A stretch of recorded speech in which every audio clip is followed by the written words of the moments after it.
தாவேகா தலைவர் தற்போது மிக தீவிரமாக அரசியல் ஈடுபட்டு தற்போது முதலமைச்சரும் ஆகிவிட்டார். எனவே நடிகை த்ரிஷாவும் அரசியல் குதிக்கப் போகிறார் என்ற தகவல் கடந்த சில நாட்களாக பரபரப்பாக பேசப்படுகிறது. குறிப்பாக த்ரிஷா அந்த பதவியேற்பு விழா என்பது முதலமைச்சர் பதவியேற்பு விழா என்பது முக்கியமாக கவனிக்கப்பட்டார் அனைவராலும் என்றுதான் கூற வேண்டும். ஆனால் த்ரிஷாவுக்கு தற்போது தாவேகாவில் முக்கிய பொறுப்பு வழங்கப்படுவதுடன் திருச்சி கிழக்கு தொகுதியிலே அவர் போட்டியிடப் போகிறார், திருச்சி கிழக்கு தொகுதியில் அவர் போட்டியிடப் போகிறார் என்றும் பேசப்பட்டு வந்தது. அந்த சூழ்நிலையில் தற்போது திருச்சி கிழக்கிலே அவர்தான் முன்னிலையில் இருக்க, அவருக்கு வாய்ப்பு அதிகம் கொடுக்கப்படும் என்றெல்லாம் கூறினார்கள். ஆனால் தற்பொழுது அதற்கான வாய்ப்புகள் குறைந்து வருவதாக நமக்கு தகவல் கிடைத்திருக்கிறது. திருச்சி கிழக்கில் உள்ள தாவேகாவினர் த்ரிஷா போட்டியிட வேண்டாம், அவருக்கு பதிலாக சகாயம் IAS விருப்ப ஓய்வு பெற்ற அதிகாரி சகாயம் IASக்கு வாய்ப்பு தர வேண்டும், அவர் போட்டியிட்டால் எளிதாக வெற்றி பெறுவார்.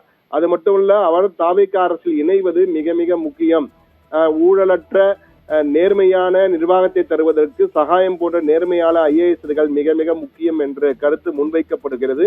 திருச்சி கிழக்கில் உள்ள தாவேகாவினர் மிக தீவிரமாக சகாயம் IAS தான் களமிறங்க வேண்டும் என்ற கோரிக்கையை வைத்திருக்கிறார்கள். விஜயே நேரடியாக சென்று சகாயம் IAS சந்தித்தால் நிச்சயமாக அவர் களமிறங்குவார் என்ற வகையிலும் ஒரு கருத்து பேசப்பட்டு வருகிறது. திருச்சி கிழக்கிலே த்ரிஷா களமிறங்கக்கூடாது என்ற வகையிலே தொடர்ந்து வலியுறுத்தப்படுகிறது. ஆனால் ஒட்டுமொத்தமான தாவேகா ரசிகர்களை பொறுத்தமட்டிலே த்ரிஷாவுக்கு ஆதரவு இருந்தாலும் திருச்சி கிழக்கு தொகுதியை பொறுத்தமட்டிலே த்ரிஷா களம் இறங்கக்கூடாது என்பதிலே மிக தீவிரமாக இருக்கிறார்கள். சகாயம் IAS தான் களம் இறங்க வேண்டும் என்பதுதான் அங்குள்ள தாவேகாவினருடைய எதிர்பார்ப்பாக இருக்கிறது. ஆனால் அது மட்டுமல்ல, இவர்கள் இருவரும் இல்லாவிட்டால் யார் போட்டியிடுவது என்றால் அதற்கும் வாய்ப்பு இருவர் இருக்கிறார்கள். அதிலே சகாயராஜ் என்ற காஷ்மீர் சகாராஜ் என்பவர் விஜய் தற்போது போட்டியிட்ட போது அவருக்காக அங்கு களமிறங்கி பணியாற்றியவர் தான் காஷ்மீர் சகாயராஜ். எனவே அவர் சகாயத்துக்கும் வேண்டப்பட்டவர். எனவே அவருக்கு வாய்ப்பு கொடுக்க வேண்டும் என்ற வகையில் ஒரு கருத்து இருக்கிறது. அப்படி இல்லை என்றால் முன்னாள் அமைச்சர் கூப்பா கிருஷ்ணன் அல்லது அவரது மகன் கூப்பா கிருஷ்ணன் மகனுக்கு வாய்ப்பு தர வேண்டும் என்ற ஒரு கோரிக்கையும் வைக்கப்பட்டிருக்கிறது தாவேகாவினரால். ஆனால் விஜய் தற்போதுதான் அந்த பெரும்பான்மையை நிரூபித்து அந்த பிரச்சனைகளிலிருந்து வெளியே வந்திருக்கிறார். எனவே இனிமேல் திருச்சி கிழக்கு தொகுதி காலியாகப்பட்ட தொகுதியாக சபாநாயகர் மூலமாக தற்பொழுது தேர்தல் ஆணையத்துக்கு அறிவிக்கப்படும். அதன் பின் தேர்தல் ஆணையம் அந்த தொகுதி காலியாகினது, திருச்சி கிழக்கு தொகுதி காலியான தொகுதியின் அதிகாரப்பூர்வமாக அறிவிக்கப்பட்டு பிறகு 6 மாதத்திற்குள் தேர்தல் நடத்துவது குறித்து அறிவிப்பு வரலாம் அல்லது சற்று தள்ளியும் போகலாம். ஆனால் அந்த தொகுதிக்கு இப்பொழுதே களமிறங்குவதற்காக ஒரு வேட்பாளரை தயார் செய்ய வேண்டும் என்ற வகையிலே தற்போது தாவேகா திட்டமிட்டு வருகிறதாம். ஆனால் தற்போது நமக்கு நேற்று கூட விஜய்க்கு ஆதரவு, விஜயினுடைய ஆதரவாக விஜயின் சார்பிலே த்ரிஷா தான் அங்கு போட்டியிட வேண்டும் என்றெல்லாம் கோரிக்கை வைக்கப்பட்ட நிலையில் தற்போது திருச்சி கிழக்கு தொகுதியில் இருப்பவர்கள் பெரும்பாலோர் அங்கு த்ரிஷா போட்டியிட வேண்டாம், அவருக்கு கட்சியில் வேண்டுமானால் நீங்கள் பொறுப்பு கொடுத்துக் கொள்ளுங்கள், ஆனால் திருச்சி கிழக்கில் அவர் போட்டியிட வேண்டாம், சகாயம் IAS தான் போட்டியிட வேண்டும் என்ற கோரிக்கையை முன்வைத்திருக்கிறார்கள். ஒருவேளை அவருக்கு வாய்ப்பு இல்லை என்றால் காஷ்மீர் சகாயராஜ் அல்லது கூப்பா கிருஷ்ணன் மகனுக்கு அல்லது கூப்பா கிருஷ்ணனுக்கோ வாய்ப்பு கொடுங்க என்ற வகையில் தான் அங்குள்ள தாவேகாவின் கருத்தாக இருக்கிறது. எனவே த்ரிஷாவுக்கு திருச்சி கிழக்கில் போட்டியிடுவதற்கான வாய்ப்புகள் மிக மிக குறைவு.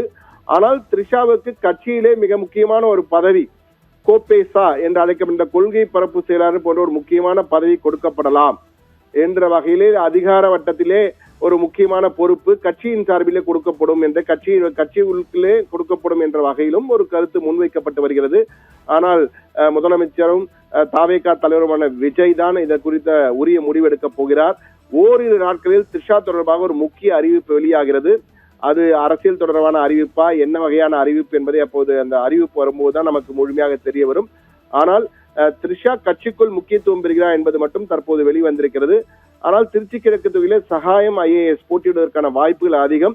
ஆனால் சகாயம் IAS பொறுத்த மட்டும் அவரை நாம் தொடர்பு கொள்ள முயற்சித்த பொழுது அவர் வெளிப்படையாக அதை ஒப்புக்கொள்ளவும் இல்லை, மறுக்கவும் இல்லை. ஆனால் விஜய் நிச்சயமாக சகாயம் IAS நேரில் சந்தித்து அழைப்பு விடுத்தால் சகாயம் IAS திருச்சி கிழக்கில் போட்டியிடுவதற்கு ஒப்புக்கொள்வதற்கான வாய்ப்புகள் அதிகம். அது மட்டும் இல்லாமல் அரசிலே ஒரு முக்கிய பொறுப்பு வழங்கப்படுவதற்கும் வாய்ப்பு இருக்கிறது. அரசு ஆலோசகர் என்ற முறையில் சிறப்பு ஆலோசகராக நியமிக்கப்படுவதற்கும் வாய்ப்பு இருக்கிறது.